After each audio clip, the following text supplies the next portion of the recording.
My name is Grace.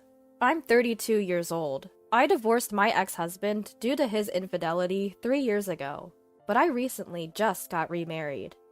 Thanks to my current husband, I'm living happily every day. However, because these days are so blissful, sometimes I can't help but recall the painful memories from the past. My ex-husband was emotionally abusive and treated me like a housemaid. Despite being tired from my own job, he dumped all the housework on me. If there was even a piece of trash on the floor, he'd yell at me. He wouldn't be satisfied unless there were at least 5 dishes for dinner. And if I were to ever serve him any less, he'd leave his food untouched. I'll never forget the time he got mad at me for serving him prepped meals. And then he'd munch on potato chips. Of course, cleaning up the crumbs he dropped on the floor was also my job. Even when I protested, "What's the point of a wife who doesn't do housework?" he'd just sneer. He kept on uttering words that belittled me, gradually eroding my self-esteem. Before we got married, he wasn't like this at all. Around the time I was fed up with this life, my ex-husband demanded a divorce. He had a mistress. He was cheating on me. He wouldn't tell me who the other person was, and I didn't care. That's how exhausted I was. Fine, but in exchange, I'll take alimony. By getting him to pay the amount of alimony I proposed, I closed the curtains on my short 2-year marriage. I wonder how Nancy is doing. As I was packing up to move, I paused and mused out loud. Nancy is my best friend since high school. After the divorce, she listened to me and encouraged me a lot. Once I move, I think I'll invite Nancy for some coffee. I haven't even had the chance to tell her about my remarriage because I was so busy with preparations and paperwork. With the move coinciding with the registration of my new marriage, only my close family knows about my remarriage. I owe a lot to Nancy, so I have to properly inform her. I should think about these pleasant things, not the painful ones. Changing my mood, I started humming a tune and resumed packing. 2 months after moving, I was enjoying my afternoon tea while browsing a magazine. Now that I've settled into my new job and gotten used to the area, I've started thinking seriously about meeting up with Nancy.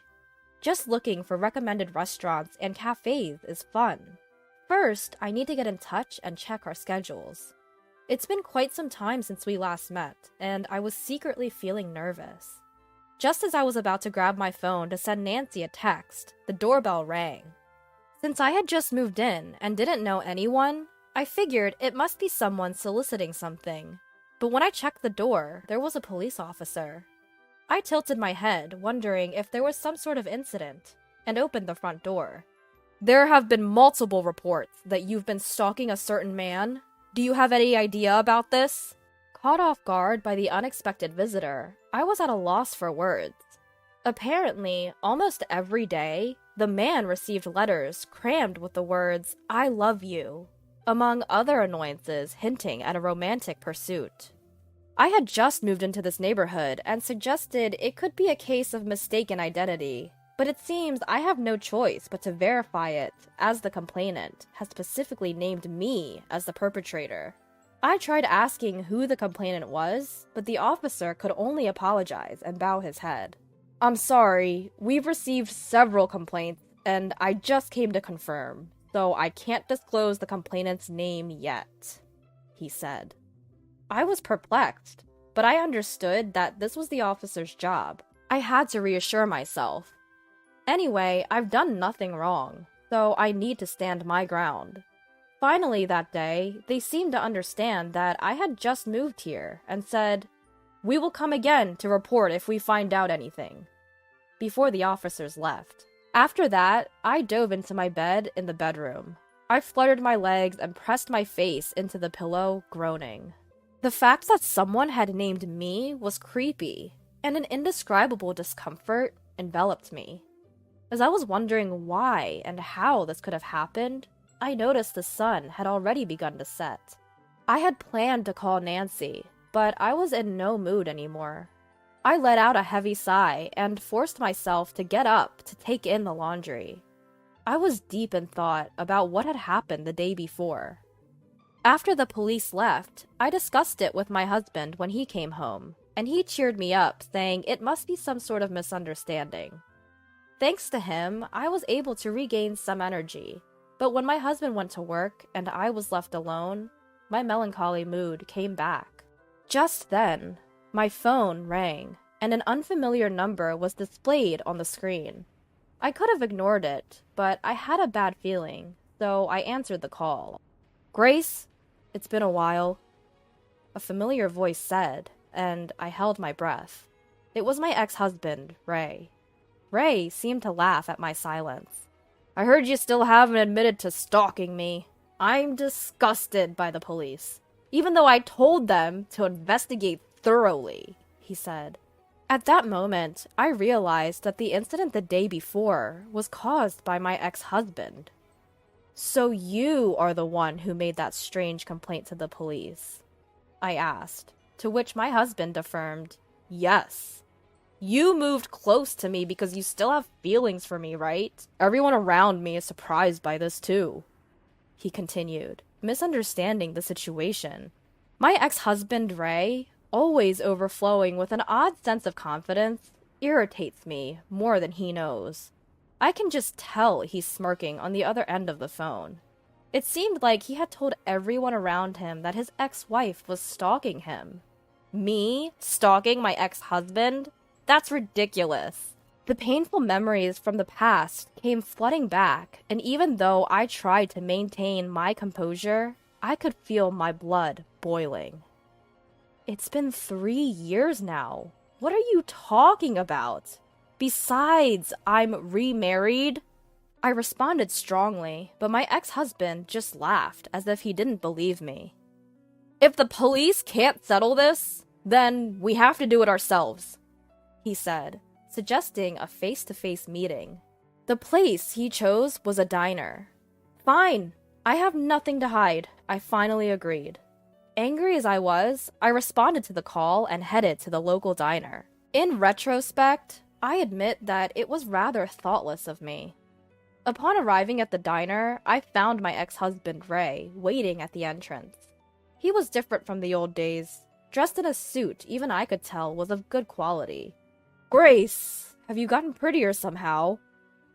His scent, a fragrance of cologne, wafted from him as he studied me intently.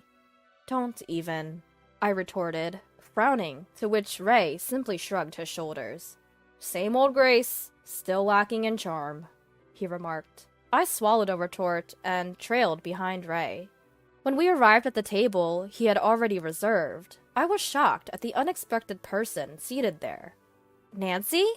What are you doing here?" Yes, it was my best friend Nancy, who was seated there. Ray and Nancy exchanged glances and shared a smirk. "Nancy and I got remarried.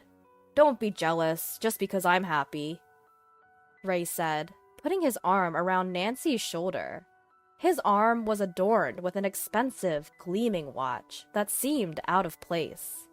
"Oh, this? I'm a CEO now, you see. Thanks to Nancy, of course." Ray had apparently established a company with the help of Nancy's parents after our divorce. It seemed the business was doing well and had become stable.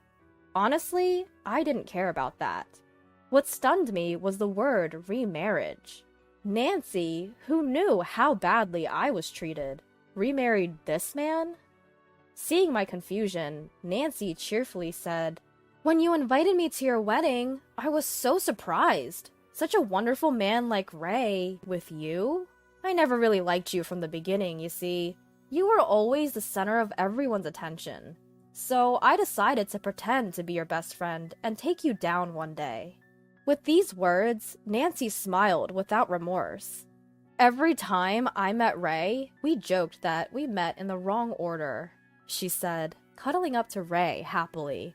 Looking at Nancy's happy face made me feel nauseous. She had been there to comfort me after my divorce and listen quietly to all my grievances. But now, I realized that she must have been listening with a vile expression like she had now. With a triumphant look on her face, Nancy started talking to me. She told me about how she fell in love with Ray, my ex-husband, at our wedding.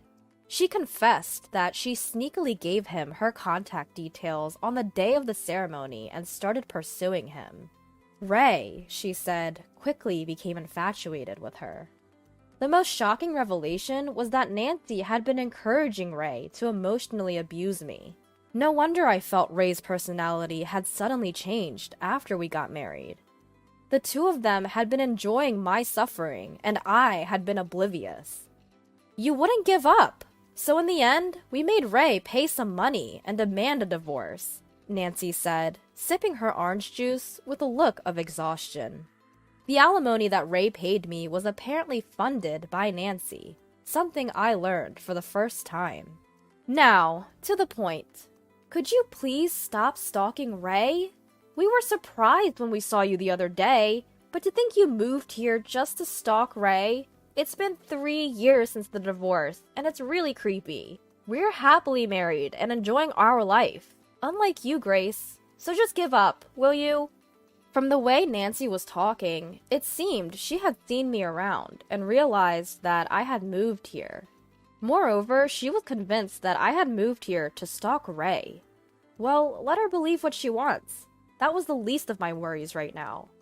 I'm standing in front of this man and woman, holding myself back from letting my anger get the best of me.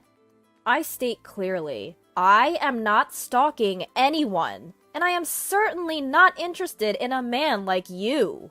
With that, I rise from my seat. I can hear Nancy's laughter behind me, but I don't bother to look back. Almost 2 months have passed since then.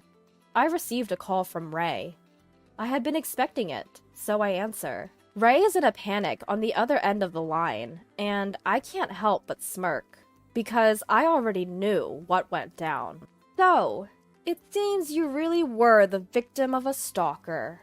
But it turns out it wasn't me, but your current mistress, I inform him. Apparently, Ray had remarried Nancy and was having an affair again. As a result, his fling had developed strong feelings for him and turned into a stalker. That's the truth. Ray, looking shocked by my words, stammers out an explanation. Turns out he knew that the stalker was his mistress, but if Nancy found out and they divorced, he'd lose the support of her parents. He overheard Nancy saying that I had moved into the area and decided to frame me as the stalker to deceive her. According to him, it was Nancy's idea to name me as the stalker to the police and to call me to the diner. Lies built on lies, leading to this situation. It's so typical of Ray. I'm sorry I framed you as the stalker, but you didn't have to do this! I hear the agony in his voice. It sounds like he's in the middle of a real mess. From the other end of the phone, I can hear pounding on a door and the voice of a woman who seems to be Nancy. He must be barricading himself in his room. It's pathetic. I simply told Nancy the truth, out of regard for our old friendship, I explain. Ray's this probably refers to the photo I sent Nancy.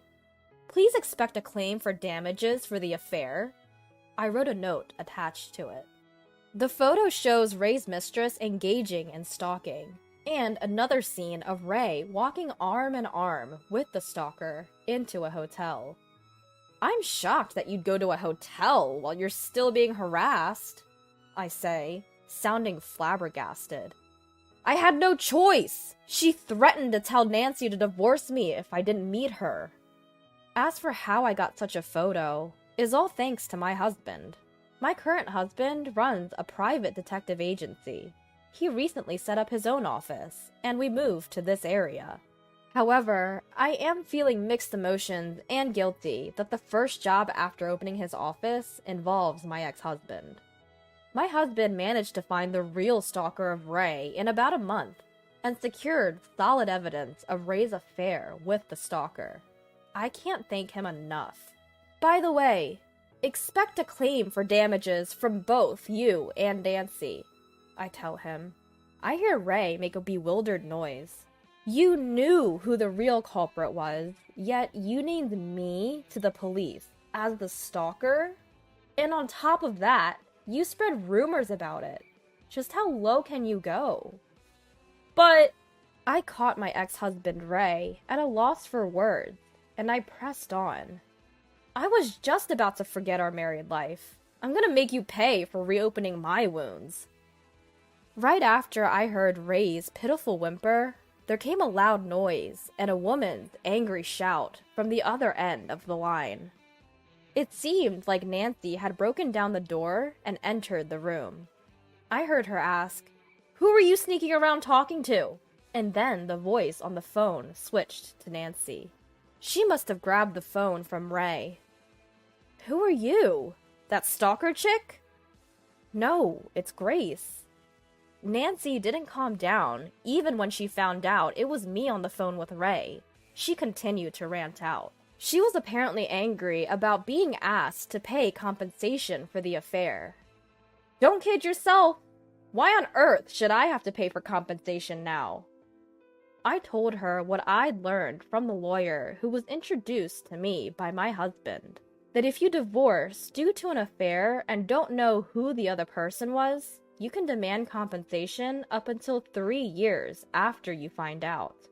I just informed your husband that I'll be seeking damages for defamation. Nancy's voice cracked with tears. "You money grubber! Don't take away my happiness! You're just getting back what you dished out, right?" All because she disliked me, she had Ray do her dirty work and torment me. She played the good friend after the divorce, but inside, she was laughing at me. I can't forgive her. I'm not paying any compensation fee. When I was called out to a diner, I had her voice recorder in my bag. I had it turned on for self-defense, but I unexpectedly found out that Nancy was the one Ray had the affair with 3 years ago when we got divorced. I have it recorded, and I'm recording this call as well. It doesn't matter what you say, you'll pay for your actions. If necessary, I intend to use this recording as evidence and make Nancy and Ray pay. There's a business card from a lawyer in the photos I sent you, right? From now on, please contact me through that lawyer. I hang up the phone without listening to Nancy's rebuttal. With the sound of the call ending, I finally felt like I was able to put the divorce 3 years ago behind me. Thanks to the lawyer my husband introduced, I was able to get Ray and Nancy to pay most of the compensation amount I demanded. After Nancy's parents found out about the compensation, they disowned her, and the stalkers stormed Ray's workplace and revealed their affair. Ray lost his social credibility and the support from Nancy's parents. Even now, it seems Ray and Nancy are having a hard time with the stalker from the affair. "We just moved, and you had so much going on," my husband sympathized. Despite the trouble I caused him this time, I want to cherish this man who is still kind and smiles at me. I look forward to enjoying the peaceful times that have finally arrived together.